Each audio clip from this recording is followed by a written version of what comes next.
हिमाचल प्रदेश विधानसभा का मॉनसून सत्र आज से शुरू हो गया है।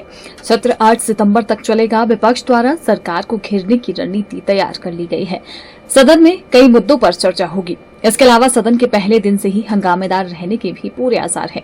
इसकी झलक सत्र से एक दिन पहले सोमवार को सर्वदलीय बैठक में नजर आ गई थी, जहां स्पीकर की ओर से बुलाई गई बैठक में विपक्ष का एक भी विधायक नहीं पहुंचा था, जिसको लेकर आज सत्र में शामिल होने के लिए पहुंचे नेता प्रतिपक्ष जयराम ठाकुर ने सर्वदलीय बैठक में शामिल न होने को लेकर कहा कि वे सदन के अंदर विधानसभा अध्यक्ष का सम्मान करते हैं, पर जिस तरह की टिप्पणियां उन्होंने सदन के बाहर की हैं, उसके लिए उन्हें माफी मांगनी चाहिए। उन्होंने कहा कि विधानसभा सत्र के दौरान विपक्ष सरकार को हर मुद्दे पर घेरने के लिए तैयार होकर आए हैं और निश्चित रूप से बहुत सारे मुद्दे हैं जिन मुद्दों पर इस सदन में इस सत्र के दौरान चर्चा होगी और कुछ तो हमने नोटिस दिए हैं, उस पर चर्चा भी निर्धारित हो गई। 130 के अंतर्गत विशेष तौर से जो नोटिस दिया है हमने, बारिश और बरसात के कारण जो नुकसान हुआ है और जान माल का नुकसान हुआ है अब की बार भी और पिछली साल से, और उस सारी चीज़ को लेकर के चर्चा करने के लिए आज समय निर्धारित हुआ है नियम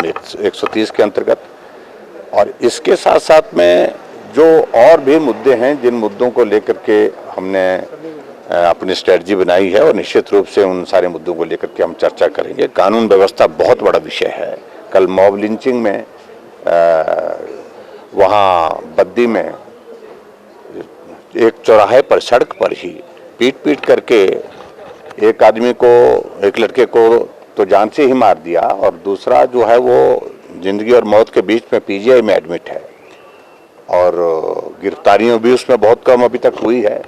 15 लोग जो वहाँ पर लाठियों और डंडे से पीट रहे थे, उनको वो वीडियो देखने लायक नहीं है जिस तरह के हालात बने हैं।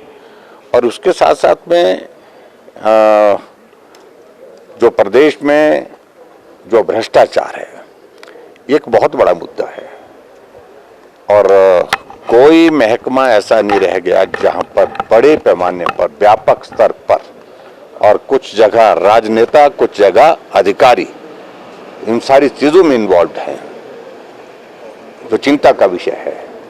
और ऐसे सारी बातों को लेकर के बाकी राजनीतिक मुद्दे तो है ही हैं, जो कमिटमेंट्स इन्होंने की थी, जो गारंटी इन्होंने दी थी, उन गारंटियों पर तो हम बात करेंगे ही करेंगे।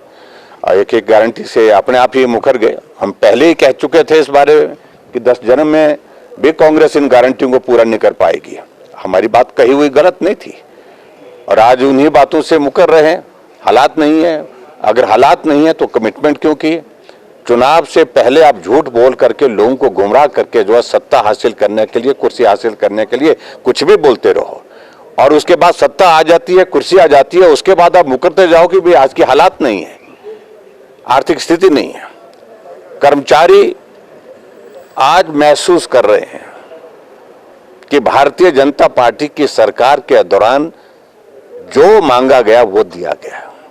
एरियर्स उनके दिए गए, डीए की किस्तें उनकी अदा की गई, मेडिकल रिम्बर्समेंट के सारे जो पेंडिंग बिल्स थे उस पे पेमेंट की गई उनको।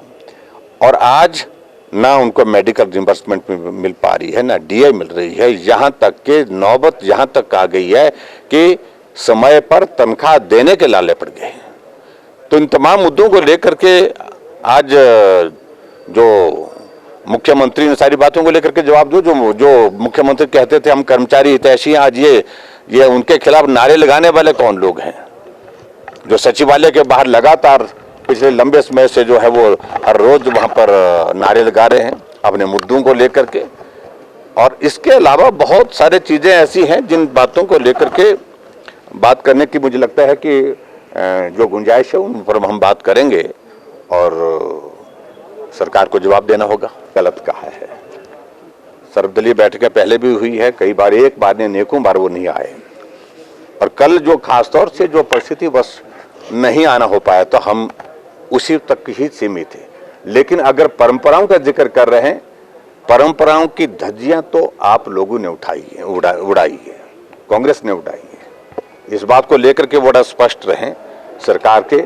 और मुझे इस बात को लेकर के, हम विधानसभा के अध्यक्ष के बारे में सम्मान रखते हैं उनके प्रति, लेकिन एक बात, विधानसभा के अंदर अध्यक्ष महोदय जो कहें, जिस तरह का निर्णय करें उस पर हम बहुत ज्यादा नहीं बोलते, वो बात वहीं खत्म होनी चाहिए और खत्म होती भी है और हमने खत्म की भी।